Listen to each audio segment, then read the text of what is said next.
सुप्रभात। मैं हूं जगेंद्र राणा और आज आपसे जिस आध्यात्मिक विषय पर हम चर्चा कर रहे हैं उसका शीर्षक है ध्यान और समर्पण। ध्यान और समर्पण। देखिए, ध्यान करने के 3 दर्जे हैं, यानी 3 स्टेजेस हैं। पहला दर्जा यह है कि आंख बंद करके गुरु के सामने बिठाकर अपने हृदय में प्रकाश सामने बिठाकर उसके हृदय से अपने हृदय में प्रकाश आता हुआ महसूस करें। मैं फिर से बोलता हूँ, समझिए कि पहला दर्जा यह है कि आंख बंद करके गुरु को सामने बिठाकर उसके हृदय से अपने हृदय में प्रकाश आता हुआ महसूस करें और वहां से अपने सारे शरीर की नाड़ियों में फैलता हुआ अनुभव करें। जब यह अभ्यास कुछ दिन कर लिया जाता है तब दूसरा अभ्यास शुरू होता है। वो यह है कि अपने हृदय रूपी आईने में गुरु को बैठा हुआ महसूस करें। जब कुछ दिनों यह अभ्यास पक्का हो जाए तब तीसरा अभ्यास शुरू होता है। वो यह है कि ऐसा ख्याल करे कि मैं नहीं हूं, वो गुरु ही बैठे हैं। ये आंखें, कान, नाक आदि मेरी नहीं है, बल्कि गुरु के ही हैं। उनके शरीर रूपी खोल में मैं घुस गया हूं। अब मैं नहीं हूं, गुरु ही हैं। ये सब काम वही कर रहे हैं। इसी को लय होना या फनाफिल शेख होना कहते हैं। मैं नहीं हूं। चलते फिरते, खाते पीते, बातें करते सब वही कर रहे हैं। यह स्थूल में लय होना है। सूक्ष्म में और कारण में जब लय हो जाए तब पूर्ण लय होना चाहिए, समझें। क्योंकि मन और बुद्धि भी उन्हीं का काम कर रही है। सोचते, विचारते और कहते सुनते वही हैं। और उस मौके पर वह क्या कहते, क्या करते हैं, हमसे वही काम होना चाहिए। मतलब यह है कि अपना आपा चला जाए, अपना आपा खो जाए और उनका आपा आ जाए। इससे गुरु की सब बातें अपने में उतर आती। इसी को भगवान श्री कृष्ण ने इस प्रकार कहा है कि मन मना भव मद भक्तो मद्यादि मां नमस्कुरु मामे वैश्य युक्ते मातुमान मत परायण। हे प्यारे अर्जुन, मुझ में मन लगा, मेरा ही स्मरण करता रहे, मेरे सिवा किसी दूसरे के सम्मुख सिर मत झुका। पूजा अर्चना जो कुछ भी तू करे वो मेरी कर। केवल इस एक ही साधना से तू मुझ जैसा बन जाएगा और मुझ में मिलकर एक हो जाएगा। तो ये प्रेम योग का साधन है। इसका धीरे धीरे अभ्यास बढ़ाया जाता है। ऐसा करते करते एक दिन शिष्य गुरु परायण हो जाता है और उसका लाभ ये होता है कि वो अपना अस्तित्व खोकर गुरु रूप धारण कर लेता है। जिस समय यह अवस्था शिष्य में आ जाती है, गुरु की सारी शक्तियां उसमें उतर आती।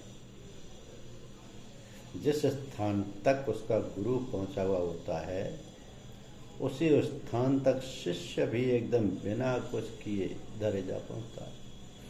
उसका आपा मिट जाता है। मनुष्य को क्या करना है? केवल अहम भाव ही तो त्यागना है, जिसके लिए इससे सरल उपाय दूसरा नहीं है कि आपा मेटे पीऊ मिले, पीऊ में रहा समान, अकथ कहानी प्रेम की, कहे तो को पतिया।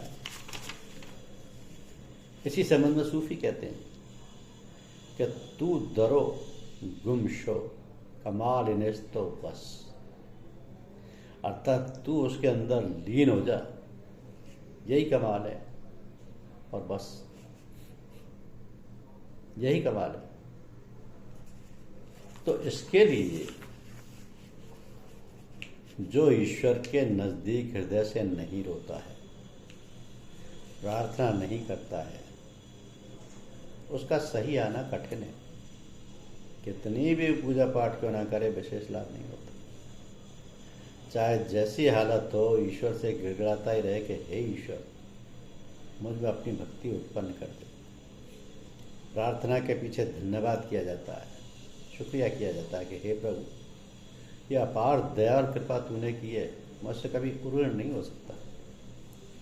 अब गुरु तो वो है जो नित्य लुटता रहे, हर क्षण शिष्य में अपना भाव फेंकता रहे। गुरु जब शिष्य को स्थिर दृढ़ देखता है तभी उसमें बस जाता है। तो ईश्वर को ईश्वर से ईश्वर के लिए पाओ, ईश्वर को ईश्वर से ईश्वर के लिए पाओ। ईश्वर साक्षात गुरुदेव जी के रूप में सगुण रूप से विराजमान है। उन्हीं की कृपा से उसका रहस्य खुलता और प्राप्त होता है। सच्चा मुरीद वही है जिसको कामिल यकीन हो कि श्री गुरुदेव से मेरा कल्याण हो जाएगा और उनकी बातों की अक्षरशः पैरवी करे। पीर की बातों में हुज्जत की गुंजाइश नहीं है। अपने गुरुदेव के कल्याण की बातें सोचे और उनके लिए ईश से प्रार्थना करे कि हे ईश, इनका अंतिम समय ठीक हो, ईमान सलामती से हो जाए। हे ईश, इनका रुझान केवल नेकी की ओर हो। हे ईश, इनकी सब शारीरिक व मानसिक जरूरतों को तू पूरा कर दे। तो गुरु का अति आदर करना मानो उसको बिगाड़ने की चेष्टा करना है। हाँ, उनका आदर हृदय से करें, उनके हुक्म का हृदय से पालन करें। उनके खिलाफ कोई बात तुम्हारे ख्याल तक में नहीं आनी चाहिए। जिस समय अपने गुरुदेव के भावों के विरुद्ध कोई भाव अपने में उदय हो, उसी समय ईश्वर से प्रार्थना करें और रोए और माफी मांगे। उसी क्षण वो लुप्त हो जाएगा। यदि तब भी ना जाए तो अपने गुरुदेव से कह दें और जवाब के तारिफ ना हो, वन की ओर से प्रार्थना करेंगे तब भय ना रहेगा, नहीं तो पतन का भय है। तो श्री गुरुदेव की इज्जत बेशक ईश्वर के समान करे, परंतु उनको ईश्वर ना माने, नहीं तो मूर्ति पूजन हो जाएगा। यह तो मूर्ति पूजन होगा। श्री गुरुदेव के द्वारा ईश्वर की प्राप्ति होती है, इसलिए उनसे प्रेम करें, ईश्वर से प्रेम हो जाएगा। गुरु में निरंतर लीन होने से ईश्वर में आप ही आप साधक लीन हो जाएगा। शरीर में ना होते हुए भी श्री गुरुदेव बहुत उपकार करते हैं। स्थित प्रज्ञ पुरुष कभी कभी ऐसे भी कार्य करते हैं जो बाहर से निंदित होते हैं, परंतु वस्तुतः निर्दोष होते हैं। इसलिए उनके विषय में कभी कलुषित बुद्धि न लानी चाहिए। वे जो आज्ञा दें करें, पर उनके काम का अनुकरण कभी न करें, क्योंकि हम नहीं जानते वो कौन सी बात है, किस मतलब से कह रहे हैं। जिस समय मन खाने की ओर चलायमान हो, उस समय प्रार्थना में लग जाए। जब उसका वेग थम जाए और हृदय शांत हो जाए तब खाओ। ऐसा खाने से जो विष निकलता है वो दूर हो जाता है। वो खाना फिर शुद्ध भावों का पैदा करता है। तो संतजन सदैव मन की ओर निगाह रखते हैं, कोई विरोधी विचार ठहरने न पाए।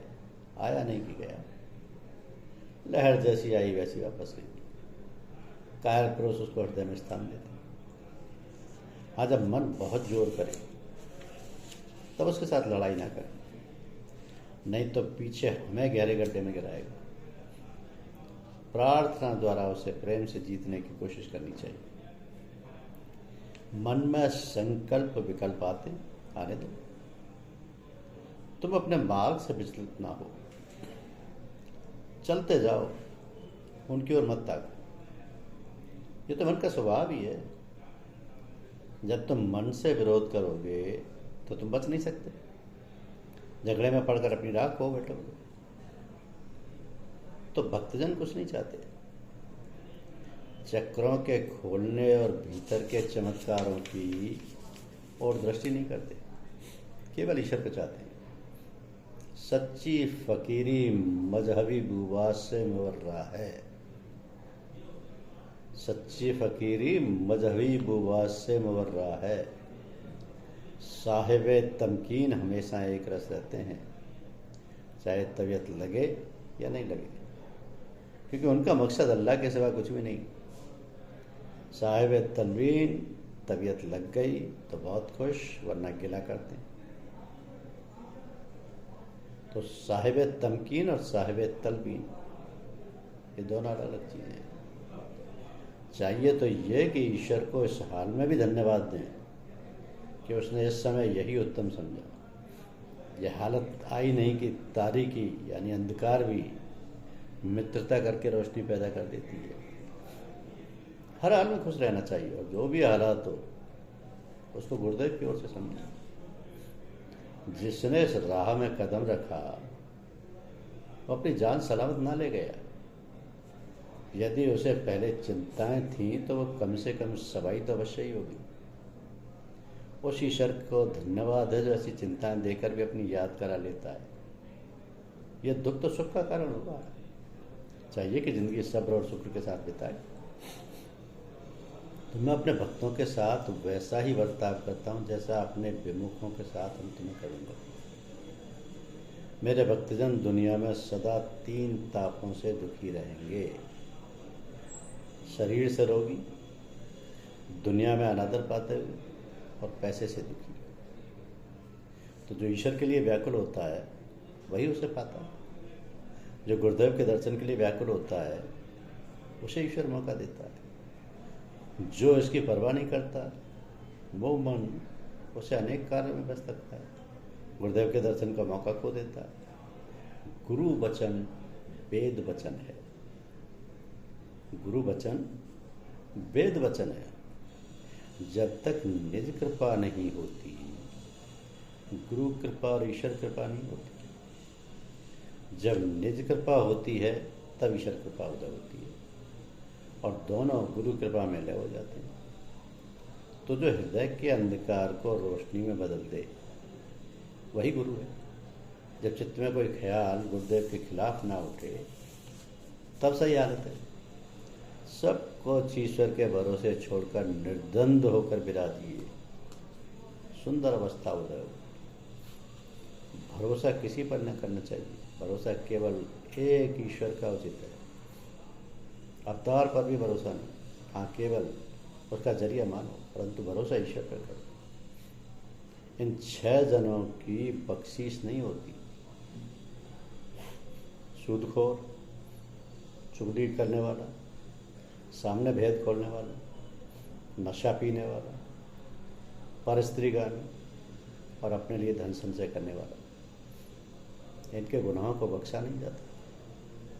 जो ईश्वर के अस्तित्व में विश्वास करता है उसके लिए सचमुच वो है, परंतु नास्तिक के लिए कुछ भी नहीं। मुझसे सब अच्छे हैं, सबके भले में मेरा भला, ऐसी जिनकी धारणा है वे ही धन्य हैं। जो केवल अपने कल्याण के लिए तत्व ज्ञान पाने की चेष्टा करता है वही मंदमती है। जैसी वस्तु हो उसका वैसा ही ख्याल आना गया ज्ञान है। कि दूसरे के ऐब खोलना गोया अपने ऐब खोलना है। ईश्वर को ये मंजूर नहीं है। रजा के कूचे से कभी ना हटो। रजा के कूचे से कभी ना हटो। जो साधक बिछोने और खाने पीने का ख्याल उचित नहीं रखता उसको परमपद पाने में खटका है। दूसरे के बिछोने को कभी ना ले, दावत में खाना खाने से बचे। भक्ति यदि इसलिए करते हो भक्ति कि शांति प्राप्त हो, सुख मिले और चित्त एकाग्र हो, तो अभी ईश्वर को नहीं चाहते। इससे क्या कहा?